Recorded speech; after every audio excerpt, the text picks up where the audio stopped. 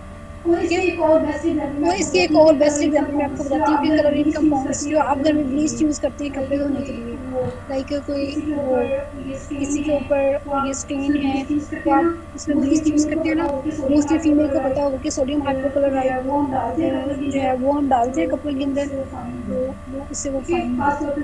ठीक है, खासतौर पे जो वाइट कलर के सूट होते हैं उनमें हम इसको मोस्टली यूज करते हैं। तो ये भी बैक्टीरिया के लिए भी इफेक्टिव है, ये वायरसेस के लिए भी इफेक्टिव है, लेकिन इसके थोड़े से डिसएडवांटेज है। डिसएडवांटेज में ये आता है कि अगर हम इसको यूज करते हैं तो ये अगर मेटल की सरफेस के ऊपर यूज कर रहे हैं तो ये वहाँ पे मेटल को क्रूड कर देंगे, उसके ऊपर जंग लग जाएगा, उसकी जो सरफेस होगी उसको डैमेज कर देगा। अगर आप इसको कपड़ों के ऊपर यूज कर रहे हैं, अगर ज्यादा यूज करें तो इससे कपड़े भी डैमेज हो जाते हैं। ठीक है, और इसका एक और डिसएडवांटेज ये है कि जब भी आप इसको यूज करते हैं तो आप इसको फ्रेशली प्रिपेयर्ड होना चाहिए। प्रिपेयर्ड जो है उसका ज़्यादा इफेक्ट होता है, लेकिन अगर प्रिपेयर्ड है, इसको थोड़ा अरसा गुजर गया तो इसकी स्ट्रेंथ जो है वो लॉस हो जाती है, उसका वो वाला असर नहीं रहता जो कि फर्स्ट टाइम में होता है, क्योंकि फ्रेशली प्रिपेयर्ड में होगा। अगर वो ओल्ड हो जाएगी तो उसका इफेक्ट नहीं होता है, इफेक्ट जो कम होता है। ठीक है, इसलिए जब भी आपने इसको यूज करना है तो आप इसको जो है न्यूली प्रिपेयर्ड जो होता है हम वो यूज करते हैं। इसके बाद हम केमिकल्स में ऑक्सीडेंट यूज कर सकते हैं। ऑक्सीडेंट्स में ओजोन यूज कर सकते हैं, हाइड्रोजन पेरोक्साइड है और एसिटिक एसिड है। ठीक है, तो इससे क्या होगा, इसको हम स्किन के ऊपर भी यूज कर सकते हैं, वॉन्ड्स के ऊपर भी यूज कर सकते हैं और म्यूकोजा के ऊपर भी यूज कर सकते हैं। ये एज अ एंटीसेप्टिक यूज होता है।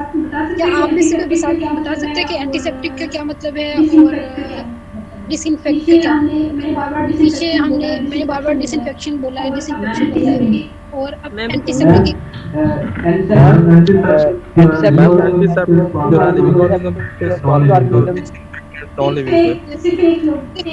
Yes ma'am. एक बोलेगा, इस तरह सब यस बोलेंगे ना मैम। तो सबको समझ नहीं आएगा। मैम एंटीसेप्टिक का मतलब होता है प्रिवेंटिंग ग्रोथ ऑफ जो डिजीजिंग कॉजिंग माइक्रोजिम ऑर्गेनिजम्स होते हैं, उनकी जो ग्रोथ होती है उसको प्रिवेंट करना होता है। जी ठीक है, और इस लिविंग ऑर्गेनिज्म के ऊपर अप्लाई करते हैं, जो डिसइंफेक्टेंट्स है नॉन लिविंग के ऊपर इस्तेमाल करते हैं। जी बिल्कुल इसी तरह ऐसे ही एंटीसेप्टिक्स जो है हम वहाँ पे यूज करते हैं जो लिविंग सरफेस होती है।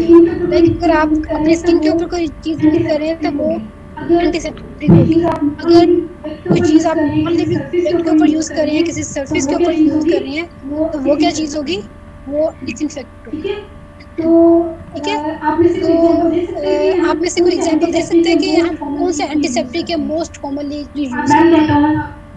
Ma'am Dettol. ये जो सैनिटाइजर है जी, इसके अलावा एक और डेटोल भी एक अच्छा एंटीसेप्टिक है। जी, इसके अलावा बताएं कोई। Ma'am phenol. मैम अल्कोहल्स वगैरह हो गए, अल्कोहल्स हो गए, फॉर्मेल्डिहाइड वगैरह हो गया, पायोडीन हाइड्रोजन जो है पेरोक्साइड वगैरह होते हैं इस्तेमाल मैम, ये केमिकल्स होते हैं जी। डिसइंफेक्टेंट। बिल्कुल पायरीन जो एंटीसेप्टिक है जिसको हम मोस्ट कॉमनली यूज करते हैं अगर कोई हमें वाउंड हो जाए या कोई छोटी सी चोट लगे। मैम पायोडीन यूज करते हैं। प्लीज एक बंदा बोले इस तरह हैंड रेज करें, किसने बोलना है? जी लोकेश आप बताएं। जी मैम, जब भी वुंड होता है तो सबसे पहले पायोडीन से पहले भी हम जो स्वैब होता है, स्पिरिट स्वैब या अल्कोहल स्वैब, वो यूज़ करते हैं। उसके बाद फिर हम लिविंग सरफेस के ऊपर ये पायोडीन यूज़ करते हैं, और कुछ केसेस में H2O2 हाइड्रोजन ऑक्साइड जो है वो भी यूज़ किया जाता है। ये मोस्ट कॉमनली यूज़ होते हैं। जी बिल्कुल, देखिए अब जब हम घर पे होते हैं तो हमारे पास अल्कोहल नहीं होता, मोस्ट ऑफ द टाइम नहीं होता। ठीक है, तो हम डायरेक्टली पायोडीन उसको वॉश करके तो हम पायोडीन लगा देते हैं। अगर वो वॉशेबल हो तो हम ये करते हैं, अगर नहीं होगा तो फिर हम डायरेक्टली उसके ऊपर पायोडीन लगा देते हैं। तो इसलिए लगाते हैं कि अगर तो इस बाउंड के अंदर कोई जर्म्स आ गए हैं तो वो किल हो जाए, और अगर वो नहीं आए अभी तक, तो ये जो एंटीसेप्टिक है उसको आने से प्रिवेंट करें, ठीक है, ताकि वो उसके अंदर मजीद जो इन्फेक्शन बढ़े ना, वो वहीं पे कर दिया कि आज के लेक्चर में अगर किसी को कोई प्रॉब्लम है, किसी चीज़ की समझ नहीं आई, तो आपके पास 2 मिनट हैं, आप हैंड रेज करें, आप पूछ सकते हैं कि ये वाली चीज़ दोबारा बताएं।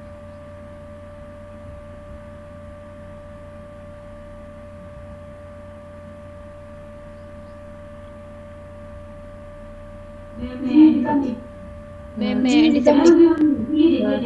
अगर नॉर्मली देखें अगर पायोडीन और वो यूज़ नहीं कर सकते हम, तो अगर नेचुरल देखा जाए तो हल्दी है एक बेहतरीन एंटीसेप्टिक है, अगर हम वो यूज़ करें किसी भी वुंड के लिए। जी बिल्कुल बिल्कुल, आप सही कह रही हैं, हम ये भी यूज़ कर सकते हैं। शायद कुछ लोग करते भी हों, लेकिन मेरा इस तरह का कोई एक्सपीरियंस नहीं है। ये भी एज एंटीसेप्टिक यूज़ होती है। हल्दी और ऑयल। अच्छा, ये किस लिए यूज़ करते हैं? क्या हो तो फिर हम यूज़ करते हैं, या कोई भी चोट लग जाए तो यूज़ कर सकते हैं? जब उनका जख्म आ जाता है, यूजुअली जब चोट लगती है रोड की हो, तो हल्दी से वो उसको जल्दी आराम आता है। ये एंटीसेप्टिक होती है, बेहतरीन नेचुरल। ओके जी, वकार अहमद। मैम ये केमिकल हमने पढ़े हैं, इसमें अल्कोहल है। अब अल्कोहल में एथानॉल 80% है, प्रोपोनॉल जो है वो 60% है, आइसोप्रोपोनॉल जो है वो 70% है। हम इन्हें प्योर फॉर्म में क्यों नहीं यूज करते? ये परसेंटेज में ऐसे मतलब क्यों?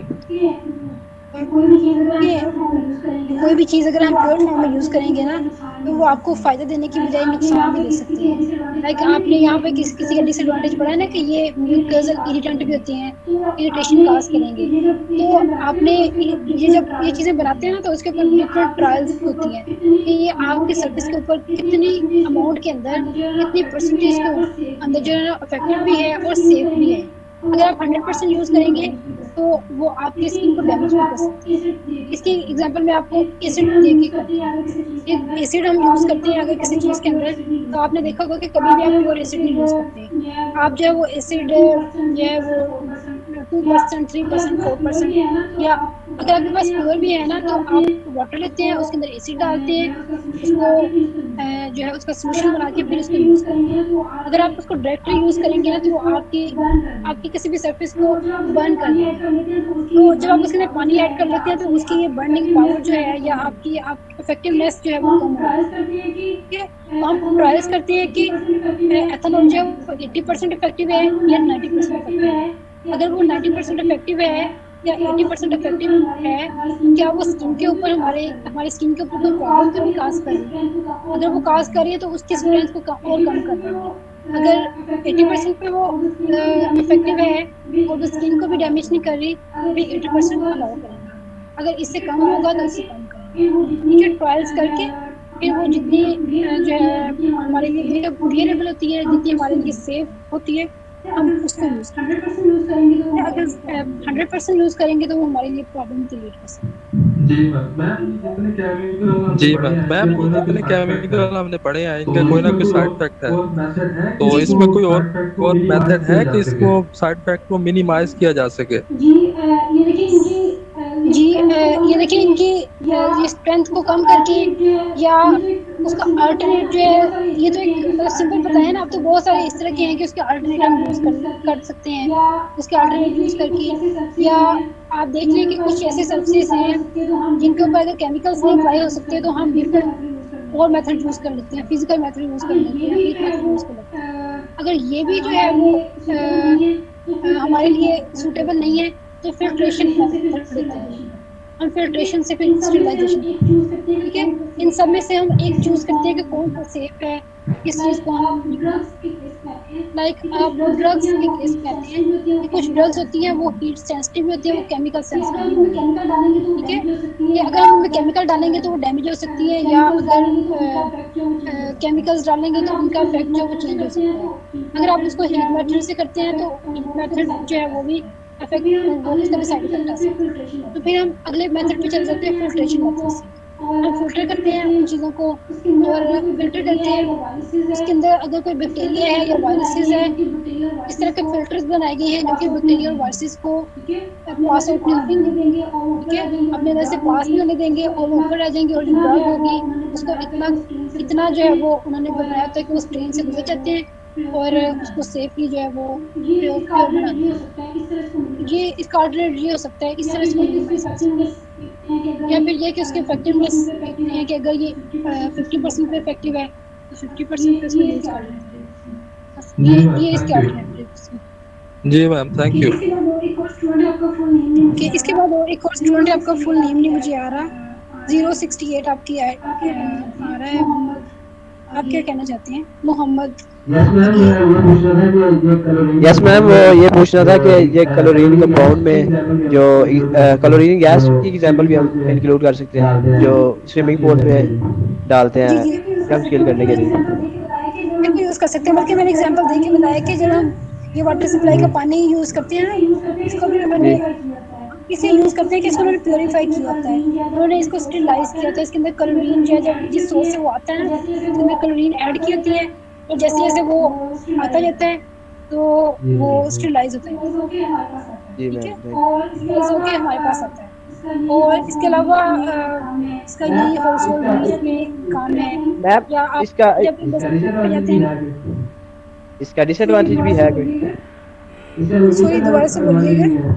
इसका कोई डिसएडवांटेज भी है जी, क्लोरीन गैस यूज करने का?